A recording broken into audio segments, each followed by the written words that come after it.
This is The Sending, a podcast by Mission Church in Morganton, North Carolina.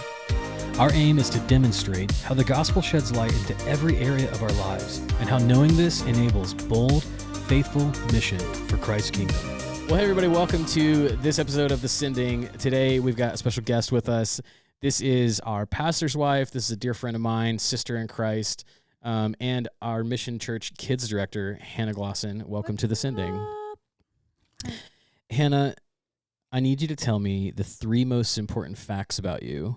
Like, I've never met you, and I'm walking into a situation, and you're like, quick, you need to know these three things about me. Quick, okay. I'm from the Midwest. Okay. Forever love the Midwest. All right. I would rather thrift things than buy new. And my husband says that I have an unhealthy obsession with coffee mugs. Coffee mugs. mugs. I disagree. I have seasonal mugs that I break out. Is this a personal mug right here? No, I think someone just put this in the church. Just to mess with Billy? Kitchen, yeah. Because he loves precious moments. Precious moments. And it says on the inside, moms fill life with precious moments. OMG. All of your precious moments merchandise can be dropped off.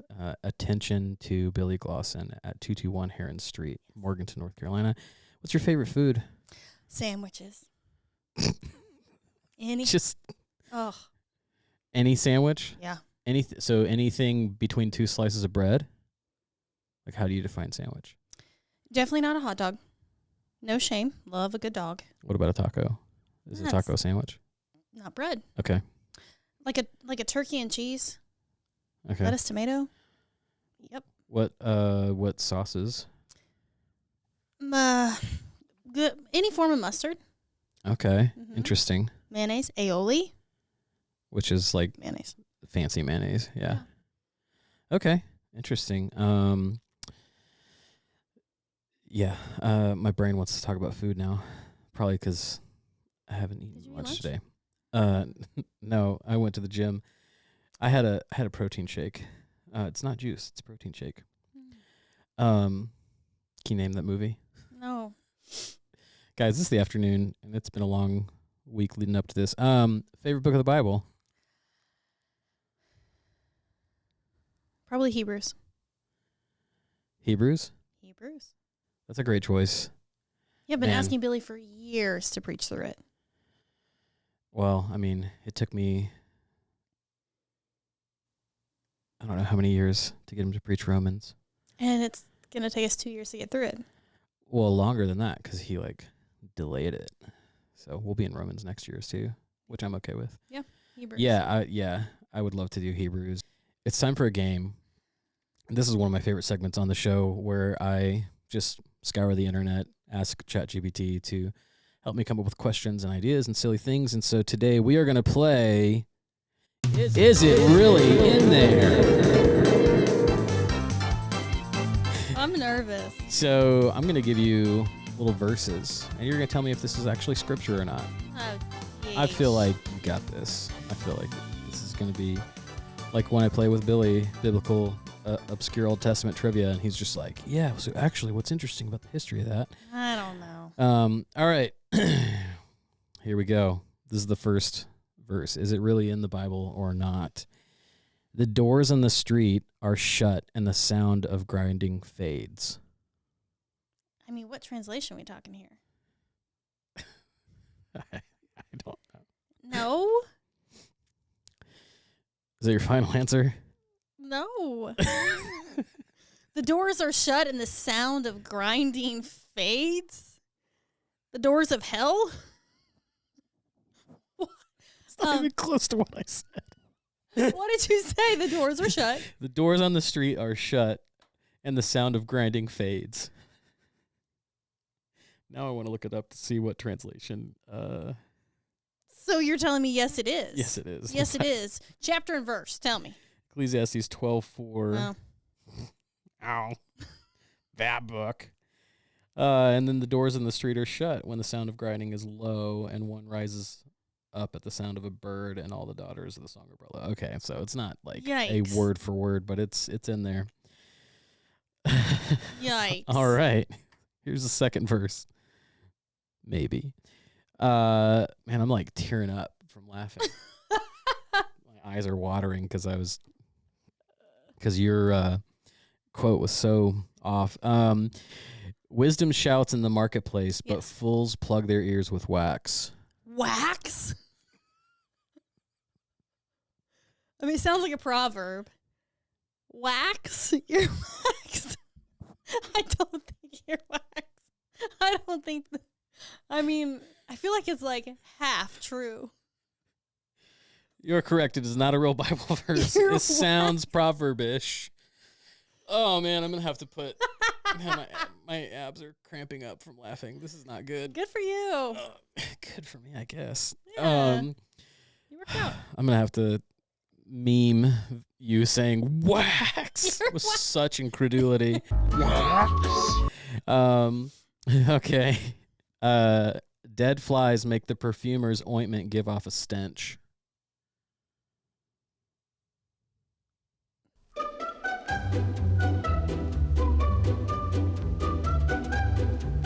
Can you repeat that? You don't want to try to quote it again? Dead flies make perfume give off a stench. Dead flies make the perfumer's ointment give off a stench. That was a lot closer than the first one. The first one, I feel like you just grabbed all the words and threw them into a blender. I don't know. Dead flies make the perfumer's ointment give off a stench. Ointment? Yeah. No, I don't know. It's in Ecclesiastes chapter 10, verse 1. You gotta move out of Ecclesiastes. Ecclesiastes is my favorite book of the Bible. That's fine. Dead flies make the perfumer's ointment give off a stench, so a little folly outweighs wisdom and honor. Okay. Better to live on the rooftop with pigeons than share a house with a quarrelsome spouse. Is it just trying to, like, pick out some words? Because, like, is it trying to trick you? Like a game? Oh, okay. Better to live on a house with pigeons than a quarrelsome spouse. I don't believe... I mean, it's better to live on the corner of a house than with a quarrelsome wife. Sometimes Billy and I joke. It is not a real Bible verse. No, your instincts are pigeons. correct. Oh my gosh. Sometimes Billy and I joke. If we're having a little quarrel, I'll be like, "There's that corner over there. You want to get up on that corner?" That corner is available. Does he return that? Does he go and like turn on a leaky faucet and be like, "This is how you're acting right now"? Yes. So today we're going to talk about strengths and weaknesses in marriages. No, we're not. All right. Let's do one more. I do apologize. These are all like Proverbs and Ecclesiastes. The sluggard buries his hand in the dish. He will not even bring it back to his mouth. That sounds like a good one. Sure. That is Proverbs 19:24. Yeah. Yes. It's a wild statement. Yeah, like you're so lazy you won't even eat the food that you're lazily eating. Yeah. I think you did decent. Yeah. Thanks. You got like at least a passing grade. You caught those words. You're like wax. Pigeons? It doesn't say pigeons. Pigeons aren't they didn't have pigeons in the Bible. Well, they did. I don't know if they did. I don't even know if the word pigeon is in the Bible. I'm sure there's like a bird that is like dove, yeah. Doves and pigeons, they're basically cousins. Yeah, they might be. All right, so today one of the reasons we wanted to kind of have this conversation is I remember talking to you and saying, hey, we want to have a podcast episode and just talk about parenting. And you're like, I don't know. And I think that even that sentiment is really valuable, especially for somebody who's a pastor's wife, to have the humility to say, like, well, are you expecting me to be the expert on this? I think a lot of parents feel, whether from external or society or maybe inside themselves, I feel like a lot of parents feel the pressure to be experts. Sure. And so, you being our kids director, we're going through this series right now as a church called To the Next Generation. We just had our first ever VBS. So I wanted to just sit down and just talk about the challenges that parents face in our cultural moment, in our day and age in 2026. And then just, have a conversation around that. And so the first question I have for you is, how does the gospel shape the goal of parenting beyond just raising well-behaved children? Well, a lot of times the prayer that Billy and I pray is, God, parent us as we parent. Because there are so many times where we have no idea how to respond, or we responded out of frustration or anger or fear or anxiety. And as much as we are desperate for the gospel to captivate our kids, it needs to captivate my heart first, so that I can parent well out of grace and mercy. And do I want my kid to be well behaved? Yeah, absolutely. But at the end of the day, I'd rather him know and love Jesus than check all the boxes. Sure. I just think that's a really slippery slope to like a workspace righteousness. Like, I wouldn't want him to grow up thinking I was a good kid. Instead, he was like, hey, when I messed up, there was grace. And there was mercy. And when mom and dad messed up a lot, they were really quick to repent. Because I think the gospel speaks directly to me as I parent, as desperate as I am for it to speak to my son too. Yeah. How do you teach him that? Like, how does he know what grace is? Like, we've actually really been giving him examples. When there comes a time for discipline and consequences, we've tried them all. We've tried them all at different stages of the 5 years. And we were foster parents at one time, and that is a whole different ballgame. But, and the way that any sort of discipline or consequences look. But, let's say, we've been doing this new thing about teaching him through him moving his body physically.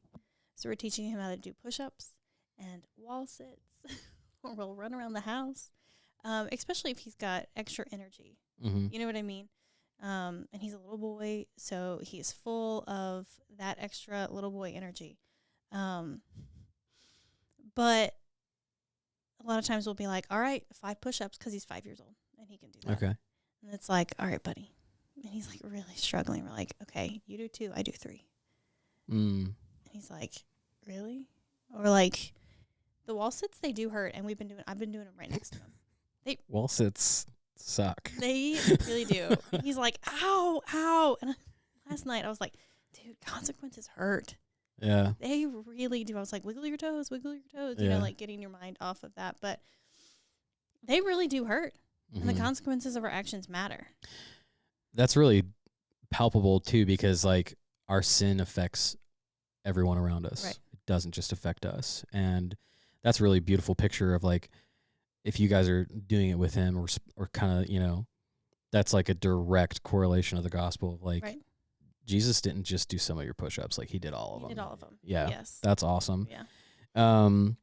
If I had to describe Sammy in one word, I would say he's excited. He is excited. Like, no, wait. No, but wait. Like he's just like Let me tell you. Yeah. Yeah. Okay. That's sweet. So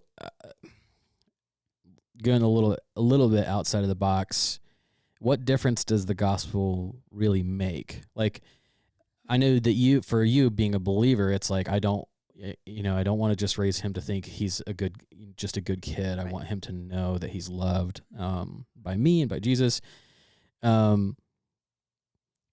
So what's the difference? If I'm just like raising my kids, they're well behaved, they're contributing members of society, like why does the gospel matter? I think it shapes every single thing we do and the way we think. Something else that we tell Sam a lot is what you look at, you think about, which leads to what how you act. Because what you think about often leads to your actions. And so it even comes down to, like, for me personally, if I'm thinking about a lot of my fear, a lot of anxiety, then I'm going to act out of fear and anxiety. Even I've just been recently being like, what does it mean to think on things above rather than things of the world? Like, okay, what's happening in heaven right now? What do you mean? Like, oh, he is seated. He's enthroned. He has defeated death. He is at the right hand.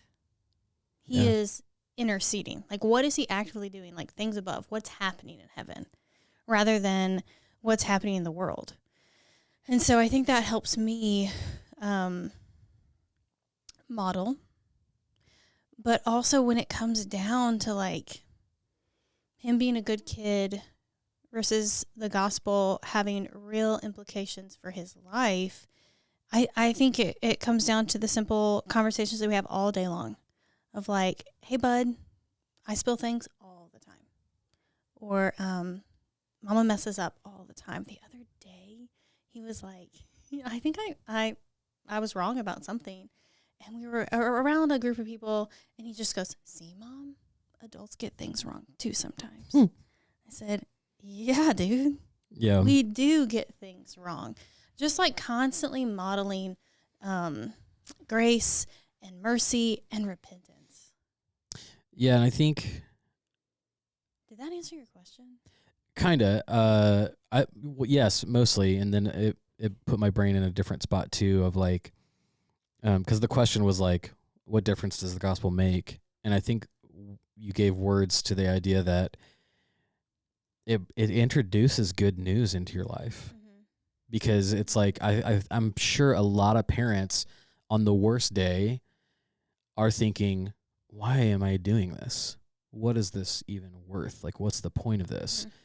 And the gospel, I think, uniquely answers that question in the sense of, like, because I have a heavenly Father who's done everything for me. Right. And also just that notion of, like, as you're teaching him, and God is, I've said this before, that, like, God will use your specific spouse to sanctify you. And I think that can easily be said about kids too. Because Sammy's personality it's completely unique from other kids at our church, other kids in his life. Right. And the way that he interacts with you and Billy is going to be very, very specific. And I have no doubt that God is using some of those things to, like, sanctify you guys and shape your faith as well. Yeah, it's just like the gospel affects every single relationship. Spouse, child to parent, neighbor, friends, my parents, how I respond to my parents, how I respond to my kid. And I think it changes even, before we go on a play date at a park. We're like, okay, buddy, like, how can we be a good friend? Right. And we'll go through a list of things. And it's like, well, what would be not good friend behavior? And then we go through that too. And it's like, well, why are we good friends to people? Why do we show love to people? Because Jesus loved us first. And I think that's the other side of where my brain went as you were sharing, is that the gospel also answers those questions. Right. Like, why? It gives, like, a meaning behind those type of things. Everything. But it also, I mean, I think the hope and the goal would be, like, you want your kid to be a good, well-behaved kid. Absolutely.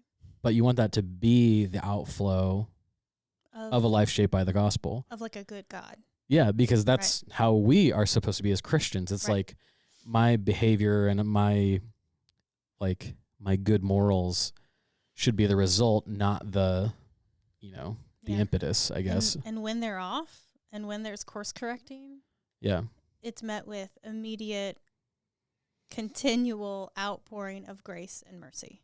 Yeah. Right? Yeah, absolutely. What are, and you can answer this through the lens of the gospel, but you can also just answer this as honestly as you feel like answering. What are some of the challenges that parents are facing today?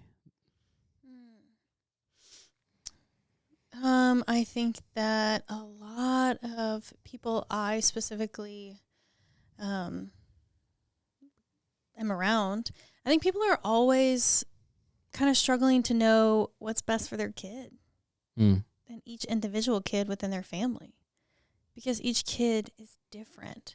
And we're going to start homeschooling in the fall. And we're the type of people where we're going to take it year by year, kid by kid. If the Lord gives us any more kids, we're holding it very openly. Yeah. But I feel a lot of people are like, man, should I put my kid in public school, private school, charter school? And there's like a million voices absolutely. in our day and age. I feel like that's a pretty unique thing, because the question actually finishes with like that our parents' generation didn't have. And I feel like the information age we live in is like the internet has its own gospel. Like the internet has its own, like, this is the way you should do things. Right. And it's a very judgmental landscape. Right. It makes you question everything. Right. And so you've got, you're trying to figure out what's best for your kid, but you've got a lot of voices, TikTok moms. So like, what voice do you listen to? Right. And the thing that when we brought Samuel home from the hospital, which is a wacky thing, you're just like, you look at nurses and you're like, you don't know me. Like, you're just going to give me this? I can't take this home. I don't know what to do. Yeah. And then you ask all these questions and you're like, what does he need? And you call your pediatrician and they're like, well, you can try this, but every kid is different. That's the answer. Mm-hmm. But it's like still the answer. And I don't know my kid at 5 years and 4 months, however old, you know what I mean? I'm still learning him. And that's really hard. Yeah. He's never been in school yet. Well, you're not going to learn him either, because he's going to keep changing. Like he's going to when he's 6, he's going to morph into a completely different person. Different. Yeah. And that's really hard to be like that flexible. Yeah. Humans are hard. Yeah. Humans? Yeah. Yeah. Humans are very hard. I also think that like what you're saying, like social media is really hard. I think it is a beautiful, good tool. But I think that it's just really hard because we are so full and tired, and it's that pull to just zone out. What is it, doom scroll? Mm-hmm. I think a lot of us are struggling to do that instead of like what our parents had. But sometimes I get lost in thinking that every generation was always looking for an escape. Yeah. Maybe it was, my mom can just read almost like a book a day. And that is like, if you're a reader, you can just escape into a different world. But I'm thinking in like the 30s, like, what if there were parents that just zoned out listening to their radio? Yeah. You know what I mean? Or like gardening or something. Like the weight of the world has always been too heavy for us. I think I'll see like, the memes of like kids these days don't know what it's like to be bored. And it's like, I don't know. I think it's fair to say that we all had that same struggle. Like I remember road trips, and it was the road trip games that got really old really quick. Right. But it was like, if I didn't have my music, I was like a screen kid, Sure. an iPad kid that's like having a tantrum. I'm just like, my batteries are dead, and I'm in a bad mood for the rest of this road trip, Yeah. So it's not much different. I think that's a pretty insightful thing to notice, is that like same product, different brand maybe of what challenges parents were facing. And that's also an interesting perspective too, of like, when I ask the question, what challenges are parents facing, I'm thinking of like, what's going on in the world. But even the idea of like, you also have to be vigilant to not let your attention be drawn away from like all the voices and stuff. Yeah. And to fight to be present with your kids. Cool. All right. Well, this is a good spot to kind of pivot direction here and just talk about you coming on at Mission as the kids director. What are some of the encouraging things that you're seeing in the next generation that maybe some parents, like, they just need to hear this encouraging word of like, I mean, I'm sure you've experienced this too, of like, you feel like you're drowning, and somebody, God will send somebody along the way that says, hey, you're you're doing this awesomely. Right. Like, talk about some of those things that you've seen in the kids ministry. I would say, well, if you're not sitting close to kids in worship, I would recommend getting near some, because our kids are singing. Yeah. The ones that can read and know the songs. Yeah. They are singing, and they are singing loud. And sometimes I'm in the front row. And so, like, it's easy to hear. And sometimes I'll just lean over to Billy and I'm like, just listen to, like, hear the voices of the saints, even the little saints. It's so sweet. I would say with bias as the guy leading worship up front that there are plenty of folks in our congregation who could take a page out of the book of these kids. Because, like, and I talked with Brad about this, like, when I look across the room, the people who are being expressive in their worship is our pastoral team. Because I was just talking about our elders and how I appreciate that about Brad, Alex, and Billy. Like, all of us, I'm on stage, so it's a little bit different. But, like, for them, when we're singing, like, they're lifting their hands, they are worshiping in that time. And it's like, and just thinking about it, it's like, and then it's the kids. Yeah. Like, the kids are raising their hands. The kids are, like, loud. And are they dancing? They're not concerned, with what are people thinking about me. Right. They're just like, hey, we're worshiping the King right now. Yeah. The other thing is the story that I've already shared with you and a couple people, because it was just so encouraging, like, for the rest of my life. Yeah. I had a young woman, she's 11, come up to me after a church service, and she's like, hey, Jesus answered one of my prayers.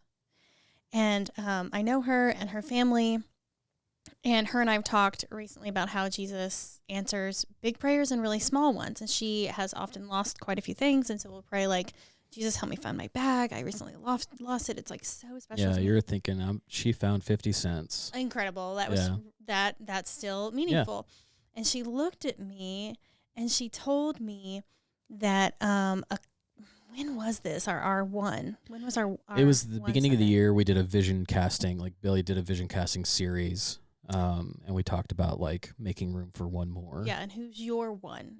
Someone that God has put in your life that is not yet a believer. And there were little cards on every single seat. And it was encouraged to write that one person's name on those cards and then walk it to the front and drop it into the baptismal as, like, I'm committing to pray for that person. Please, Holy Spirit, save them and put them in that water. Yeah. And so she came up to me and said, Jesus answered one of my prayers. And I was like, okay, girl, tell me, like, what did we lose? What did we find? Mm-hmm. And she said, the name I wrote on that card, my one, which was a child, came to church.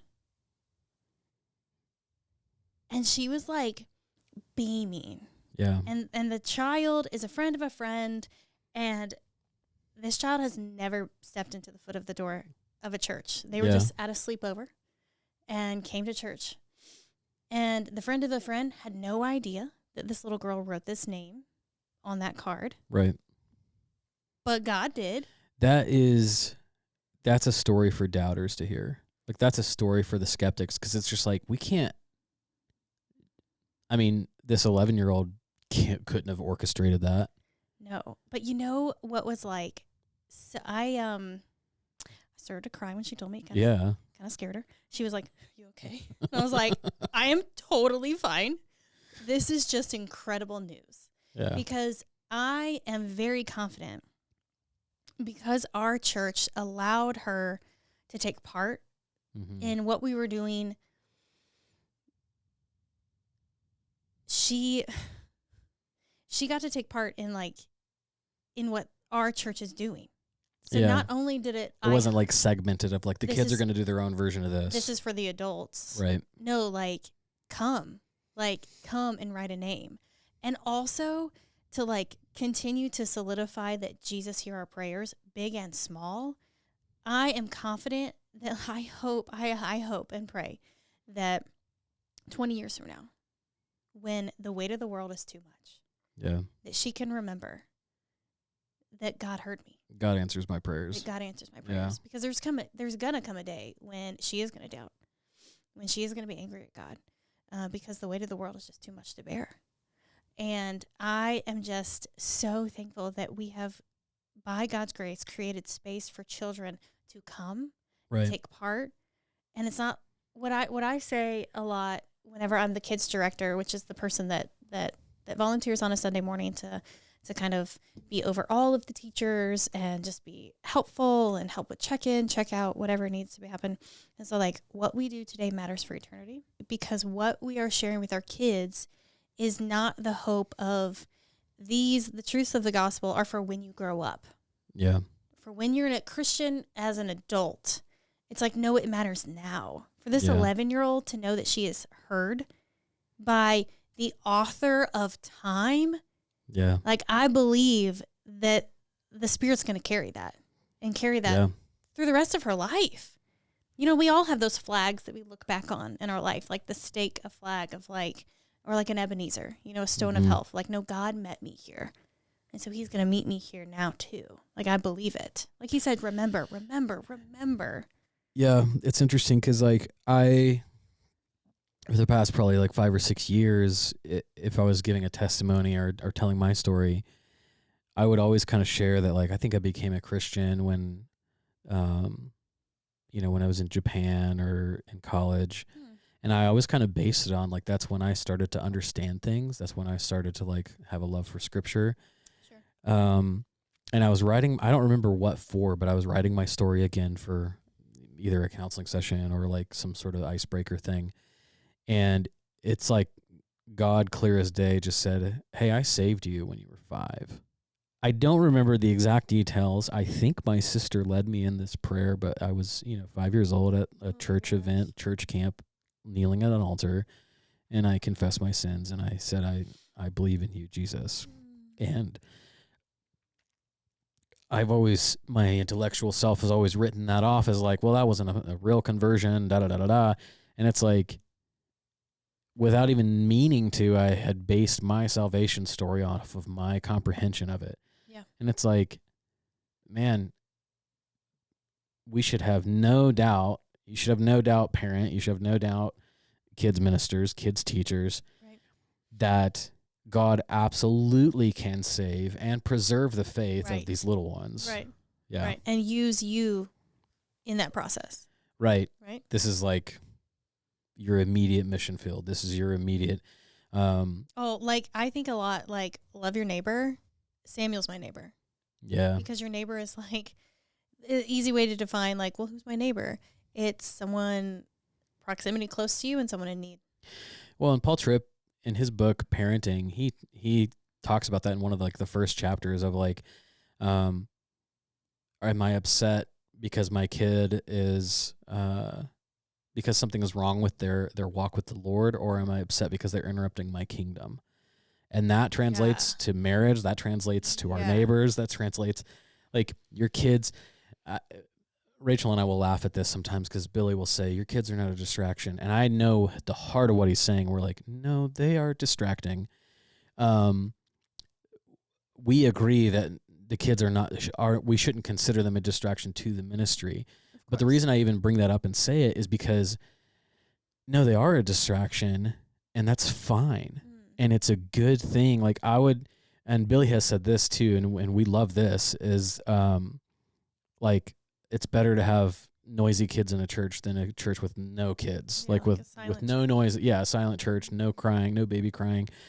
I mean, those noises are like the answers to Ernest's prayers, like Ernest Smith. It's like the life, like your church is alive. Yes. There's sound, there's breath, and I mean, that makes me think about how often Jesus was interrupted. Yeah. Not just like distracted, but like interrupted. Right. And it's kind of funny too, because the things that Jesus was interrupted with, it's funny to juxtapose the disciples getting upset and saying, no, like the teacher doesn't have time for the kids right now. And then it's probably the same disciples who are like, hey, tell my brother to split the inheritance with me. Yeah, or it's like, how is that different from like, who's the most important here? Johnny's not sharing. It's just like, it's the same. We're all just big kids. Yeah. That our loving Father in heaven is like, Delighted to be interrupted. just calm down. Come here. I love you. It's okay. Like, you know, delights in being interrupted. Right. Like, please come to me. Yeah. Over and over and over. I'd rather you come to me than anyone else. Yeah. We just finished our first ever VBS. Oh, yeah. What stood out to you the most this year? My first answer that popped in my head was the volunteers. Okay. Just showed up and showed out. Yeah. From the food team, rock the Casbah. I don't know what that means, but I believe the Casbah was a club somewhere. okay. And they rocked it. They rocked it. They rocked it out of the park. Let's say that they rocked it out of the park. Because even my son, after day one, we were taking a walk in the woods, and he was just saying, like, is VBS tonight too? And I was like, yeah, dude, it's tonight too, and tomorrow.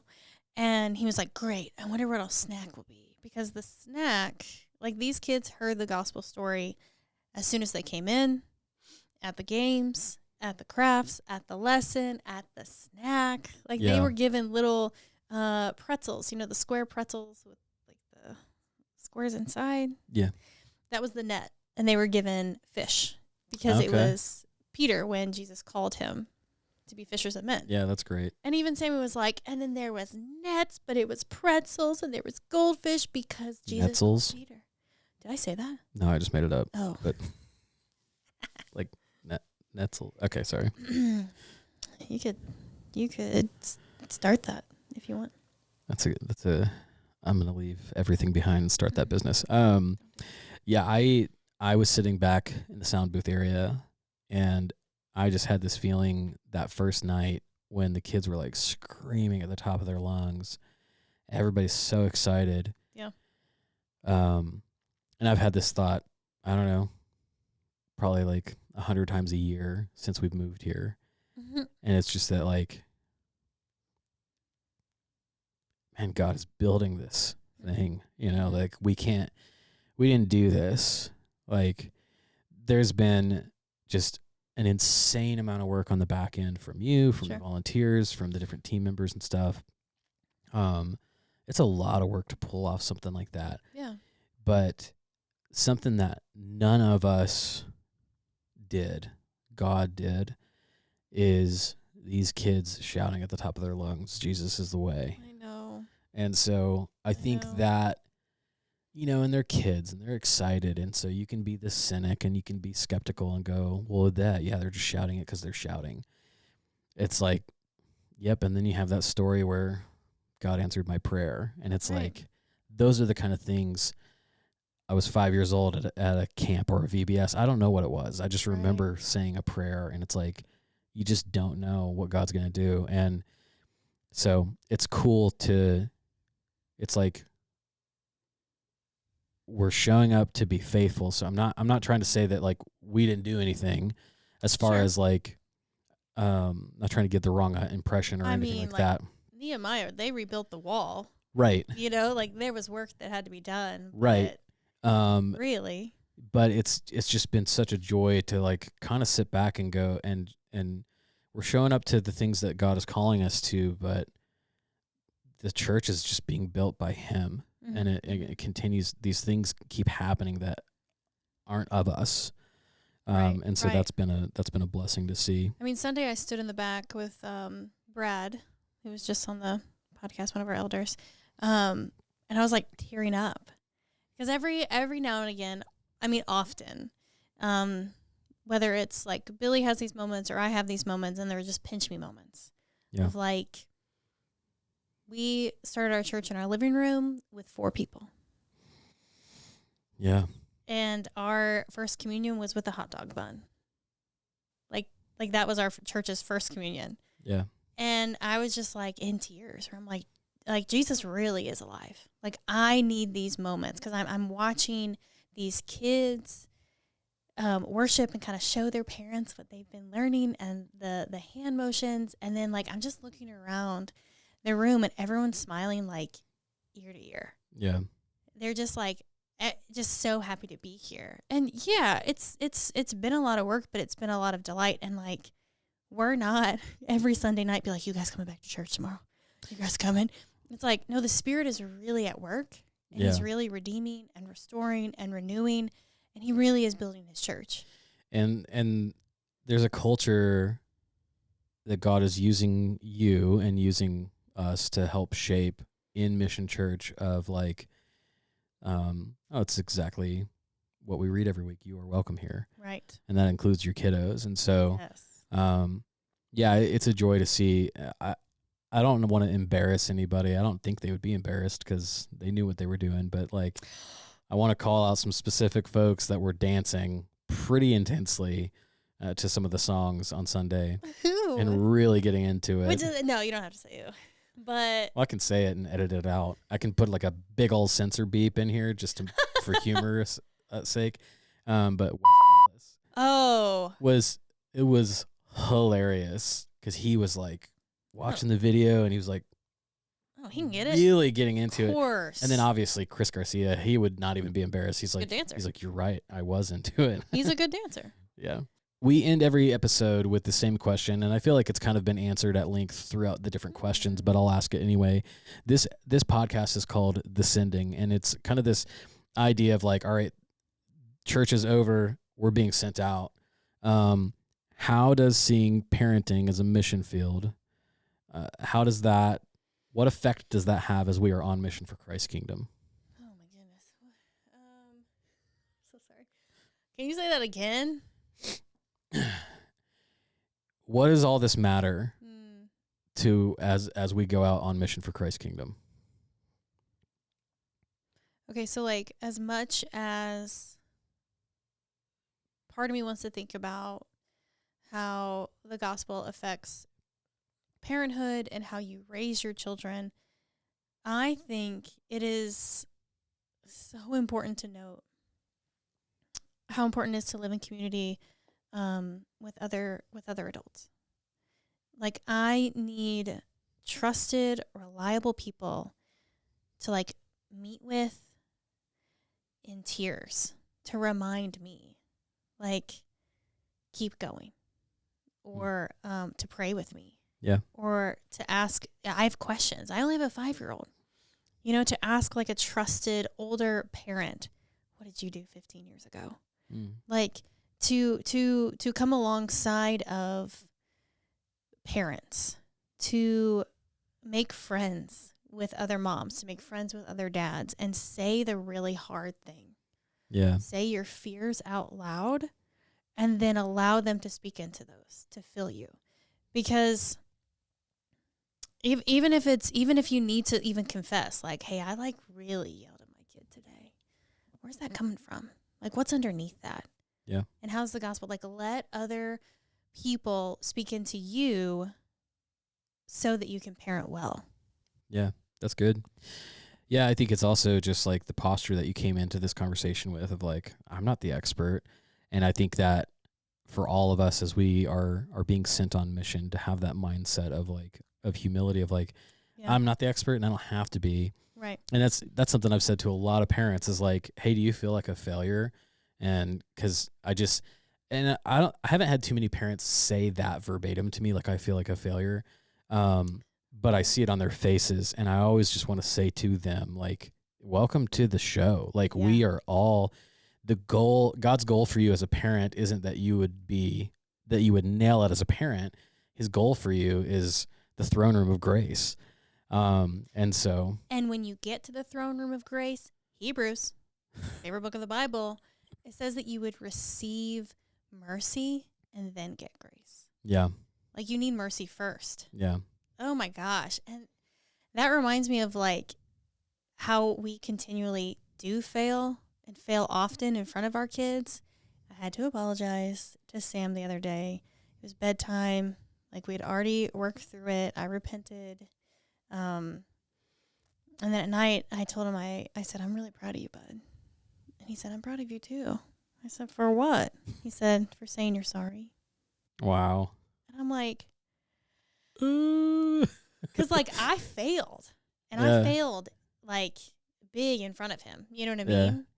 But like he notices when we say like, yeah, that was wrong. Like I sinned against you and I'm sorry. I know that I am easily echoing a bunch of people right now in saying this. Like I think a lot of people would agree, especially if you had 10 minutes of counseling. You have no idea how valuable it is for your kid, like to see you repent. Yeah. Like to own, Yeah. I did this, period. That was wrong. I didn't do this, no caveats. Like I did this because you upset me or I've had a long day. It's just like, this was wrong, period. Like so freaking valuable. Yeah. And so I just want to encourage you with that of like, you guys you're in it. You're in this, 18 some odd year battle, of raising a human. Right. So, Right. yeah. And I would echo that as well. If you're out there, if you're a listener and this has been a struggle for you, and maybe you're kind of on the fringes and you're curious about the gospel, even those benefits alone of like, finding community and finding a place where, specifically Mission Church, I don't ever really pitch our church on this podcast, but it's like, if you're looking for a place to where we do not have it all together, there is no, there's no, putting on a show. I can't think of the words. They're not coming to me right now, but, we are definitely just like a family of God's kids that stumble and fumble our way through things and walk in grace. And so you're definitely welcome to join us in that. Yes. Thanks for having this conversation with me, Hannah. Thank you for tuning into this episode of The Sending. You can find information about other episodes, and you can find us anywhere you listen to a podcast. missionchurchnc.com/The Sending is our show page. And so there's other resources and stuff on there. But yeah, thanks so much. We'll see you on the next one. Thank you for listening to or watching The Sending. This podcast is produced by Mission Church in Morganton, North Carolina. Music for this podcast is licensed through Soundstripe. If you'd like more information about this episode, or if you're interested in learning more about Mission Church, you can visit the show's page at missionchurchnc.com/The Sending.